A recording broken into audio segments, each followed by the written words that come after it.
Hello! എല്ലാ പ്രിയപ്പെട്ട കൂട്ടുകാർക്കും ഇന്നത്തെ വീഡിയോയിലേക്ക് സ്വാഗതം. അപ്പോൾ ഇത് ഇഡലി മാവാണ് കേട്ടോ. ഇന്നലെ രാത്രിയിൽ അരച്ച് വെച്ചിട്ടുണ്ടായിരുന്നു. അപ്പോൾ ഇന്ന് ഇഡലിയും സാമ്പാറും ഉണ്ടാക്കുന്നുണ്ട്. പിന്നെ അതിൻ്റെ കൂടെ കുറച്ച് കാന്താരി വെച്ചിട്ട് ചമ്മന്തി ഉണ്ടാക്കുന്നുണ്ട്. അപ്പോൾ സാമ്പാറിനുള്ള കഷ്ണമൊക്കെ മോൾ ഇന്നലെ രാത്രിയിൽ തന്നെ അരിഞ്ഞ് ഫ്രിഡ്ജിൽ വെച്ചിട്ടുണ്ട്. അപ്പോൾ എനിക്ക് രാവിലെ വന്ന് ചെയ്യാൻ എളുപ്പത്തിന് വേണ്ടിയിട്ട് ചെയ്ത് വെക്കുന്നതാണ്. അപ്പോൾ അങ്ങനെ ഞാൻ സാമ്പാറിൻ്റെ കഷ്ണങ്ങളൊക്കെ ആദ്യം പരിപ്പും അടുപ്പിൽ വെച്ചിട്ടുണ്ടേ. അപ്പോൾ നമ്മുടെ ചായയും വെച്ചിട്ടുണ്ടായിരുന്നു. ചായ തിളച്ച് വന്നിട്ടുണ്ട്. അപ്പോൾ പരിപ്പ് വെന്ത് കഴിഞ്ഞപ്പോൾ ഞാൻ കഷ്ണങ്ങളൊക്കെ അതിലേക്ക് ചേർത്തിട്ടുണ്ട്. പിന്നെ ഇഡലി ഉണ്ടാക്കി എടുത്തിട്ടുണ്ട്. പിന്നെ ഞാൻ നേരത്തെ പറഞ്ഞ പോലെ കാന്താരി വെച്ചിട്ട് കുറച്ച് വെള്ള ചമ്മന്തിയും കൂടെ ഉണ്ടാക്കി എടുത്തിട്ടുണ്ട്.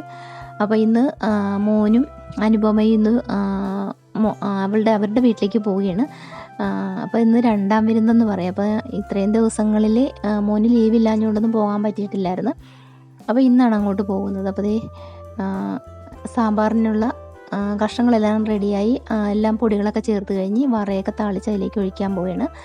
അപ്പോൾ ഉച്ചയ്ക്ക് ബീട്രൂട്ട് തോരൻ വയ്ക്കുന്നുണ്ട്. അപ്പം മോൾ എനിക്ക് ചെയ്യാൻ എളുപ്പത്തിന് അതൊന്ന് തോരത്തിനുള്ളതൊന്ന് അരിഞ്ഞു വെച്ചതെന്ന് വെച്ചും പഠിക്കാനൊക്കെ ഉണ്ട്, എക്സാം അല്ലേ, അടുത്ത ആഴ്ച പരീക്ഷയാണ്. അപ്പം പഠിക്കാൻ വേണ്ടിയിട്ട് പോകുന്നതിന് മുമ്പായിട്ട് എനിക്ക് കുറച്ച് എന്തെങ്കിലുമൊക്കെ സഹായങ്ങളൊക്കെ ചെയ്തു തന്നിട്ടാണ് പോകുന്നത്. അപ്പോൾ നമ്മുടെ സാമ്പാറുമൊക്കെ റെഡിയായിട്ട് ഞങ്ങളെല്ലാവരും കാപ്പുപൊടിയെല്ലാം കഴിഞ്ഞിട്ടുണ്ടായിരുന്നു. അതിനുശേഷം പിന്നെ അവർ രണ്ടുപേരും വീട്ടിലേക്ക് പോകാനായിട്ട് റെഡിയായി ഇറങ്ങിയതാണ്. അപ്പം ഞാനൊരു ഫോട്ടോ എടുക്കാൻ വേണ്ടിയിട്ട് പറഞ്ഞപ്പം ഹെൽമെറ്റ് വെക്കുന്നതിന് മുമ്പ് ഞാനൊരു ഫോട്ടോ എടുക്കാമെന്ന് പറഞ്ഞപ്പം നിന്ന് തന്നാണ്. അനുവിന് സാരി ഉടുക്കാനൊന്നും അറിയില്ല, ഞാനാണ് സാരിയൊക്കെ ഉടുപ്പിച്ച് കൊടുത്തത്. ഇത് രണ്ടാം വിരുന്നിൻ്റെ ഡ്രസ്സാണ് രണ്ടുപേരുടെ. അപ്പോൾ അവർ പോകാൻ വേണ്ടിയിട്ട് ഇറങ്ങിയാണ്. ഹെൽമെറ്റ് ഞങ്ങൾ വെക്കുന്ന ഹെൽമെറ്റ് അതിൻ്റെ ഗ്ലാസ് പൊട്ടിപ്പോയിട്ടുണ്ടായിരുന്നു. ഇത് അച്ഛനും മോനും വയ്ക്കുന്ന ഹെൽമെറ്റാണ്. ഇതും പുതിയ ഹെൽമെറ്റ് തന്നെയാണ്, പക്ഷെ ലേഡീസിൻ്റെ അല്ലെന്ന് മാത്രം. നമുക്ക് എപ്പോഴും അത് തന്നെയല്ലേ നല്ലത്. ഇത് വെച്ചെന്നാൽ നമുക്കത് ഇഷ്ടപ്പെടത്തില്ല. തലയിൽ ഇങ്ങനെ ശരിക്കും പ്രസ് ചെയ്തിരിക്കുന്ന പോലെ തോന്നും. അപ്പോൾ അവർ ടാറ്റയൊക്കെ പറഞ്ഞിട്ട് ഇറങ്ങിയാണ്. പിന്നെ അവർ ഇറങ്ങിക്കഴിഞ്ഞ് പിന്നെ എനിക്ക് കുറച്ച് അടുക്കളയിൽ പണികളൊക്കെ ഉണ്ടായിരുന്നു. കാപ്പൂടി കഴിഞ്ഞിട്ട് ഞാൻ പിന്നെ അനുവിനെ സാരി ഉടുപ്പിക്കാൻ വേണ്ടി പോയി. സാരി ഉടുത്തൊക്കെ കഴിഞ്ഞ് അവർ ഇറങ്ങി. അത് കഴിഞ്ഞിട്ട് അടുക്കളയിൽ ജോലി ചെയ്യാൻ തുടങ്ങിയ സമയത്ത് ഇലക്ട്രീഷ്യൻ വന്നിട്ടുണ്ടായിരുന്നു. നമുക്ക് ഈ അടുക്കളയിൽ എക്സോസ്റ്റ് ഫാൻ ലീഫ് ഒടിഞ്ഞു പോയായിരുന്നേ, അതൊന്ന് കംപ്ലൈൻ്റ് ആയി. അപ്പോൾ അത് നോക്കാൻ വേണ്ടിയിട്ട് ആൾ വന്നിട്ടുണ്ടായിരുന്നു. അപ്പോൾ അങ്ങനെയും കുറച്ച് സമയമൊക്കെ പോയി. അതിന് ശേഷമാണ് പിന്നെ എൻ്റെ പണികളൊക്കെ തുടങ്ങിയത്. അപ്പോൾ ഞാൻ അരി ഇതേ കുക്കറിലേക്ക് ഇട്ടിട്ടുണ്ടായിരുന്നു. പിന്നെ ബീട്രൂട്ട് നേരത്തെ അരിഞ്ഞ് വെച്ചിട്ടുണ്ടായിരുന്നല്ലോ, അപ്പോൾ അതൊന്ന് തോരൻ വെച്ചെടുക്കണം.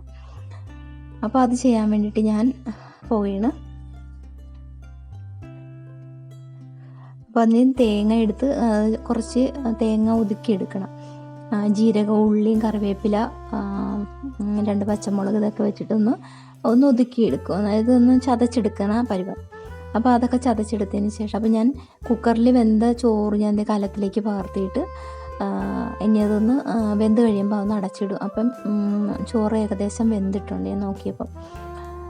അപ്പോൾ ഇനി അതൊന്ന് അടച്ചിടണം. അതിന് ശേഷം ഇനി ആ തോരനും കൂടെ ഉണ്ടാക്കിയാൽ മതി. വേറെ കറികളൊക്കെ ഇന്നലത്തെ കറികളും ബാലൻസ് ഇരിപ്പുണ്ടായിരുന്നു ചോറ് കഴിക്കാനായിട്ട്. അപ്പോൾ ഇനിയിപ്പോൾ ഞങ്ങളല്ലേ ഉള്ളൂ ഉച്ചയ്ക്ക് കഴിക്കാനായിട്ട്.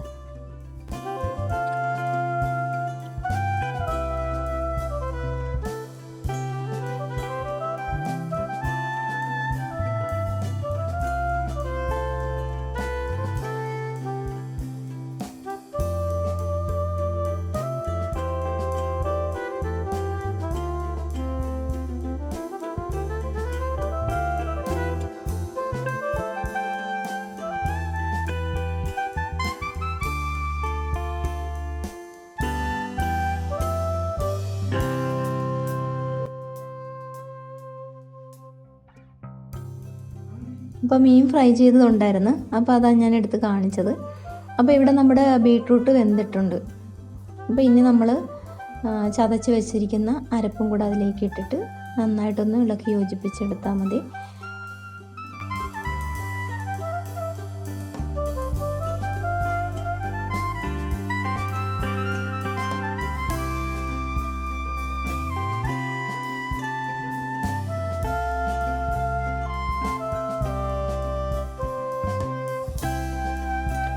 അങ്ങനെ ഊണൊക്കെ കഴിച്ചിട്ടുണ്ടായിരുന്നു. പിന്നെ വൈകുന്നേരം ചായ ഇട്ട് കുടിച്ചിട്ടുണ്ടായിരുന്നു. അപ്പോൾ മോൾക്ക് ഞാൻ കഴിക്കാൻ വേണ്ടിയിട്ട് ഇഡലി കൊടുത്തിട്ടുണ്ടായിരുന്നു. അപ്പം ഞങ്ങൾ ചായ കുടിച്ച് കഴിഞ്ഞപ്പോഴത്തേക്ക് നമ്മുടെ തൊട്ട് വടക്കേ വീട്ടിലെ കുട്ടികൾക്ക് ക്ലോവിക്ക വേണമെന്ന് പറഞ്ഞിട്ട് അവർ കുട്ടികളെല്ലാവരും കൂടെ വീട്ടിൽ വന്നിട്ടുണ്ടായിരുന്നു. അപ്പോൾ അത് മോളും കൂടെ ചെന്നിട്ട് അതൊന്ന് പറിച്ച് കുട്ടികൾക്ക് കൊടുക്കുന്നുണ്ട്.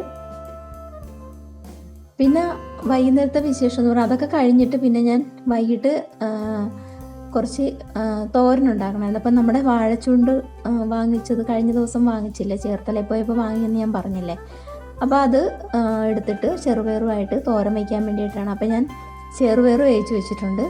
അപ്പോൾ ഈ വാഴച്ചുണ്ടും കൂടെ കൊത്തിയെടുത്തിട്ട് അതിലേക്ക് അല്പം വെളിച്ചെണ്ണയും കൂടെ ഒഴിച്ച് നന്നായിട്ട് തിരുമ്മി വെച്ചതിന് ശേഷമാണ് വറയിലിട്ടിട്ട് നമ്മൾ ചെറുപയറൊക്കെ ചേർത്ത് തേങ്ങയും ചതച്ചിട്ട് തോരനാക്കി എടുക്കുന്നത്. ഇപ്പോൾ വൈകിട്ട് കഞ്ഞിയുടെ കൂടെ കഴിക്കാൻ വേണ്ടിയിട്ടാണ്. പിന്നെ മോളും മോനും വീട്ടിൽ പോയിട്ട് വന്നപ്പോൾ ഒരു 7 മണിയൊക്കെ ആയിട്ടുണ്ടായിരുന്നു കേട്ടോ. അപ്പോൾ ഇന്നത്തെ വിശേഷങ്ങൾ ഇത്രയൊക്കെ ഉള്ളൂ. അപ്പോൾ ഈ വീഡിയോ എല്ലാവർക്കും ഇഷ്ടമായിട്ടുണ്ടെങ്കിൽ ഒരു ലൈക്ക് തരാൻ മറക്കരുത്, നമ്മളെ സപ്പോർട്ട് ചെയ്യാനും മറക്കരുത്. അപ്പോൾ നമുക്ക് അടുത്തൊരു വീഡിയോ ആയിട്ട് കാണാം. ടാറ്റാ.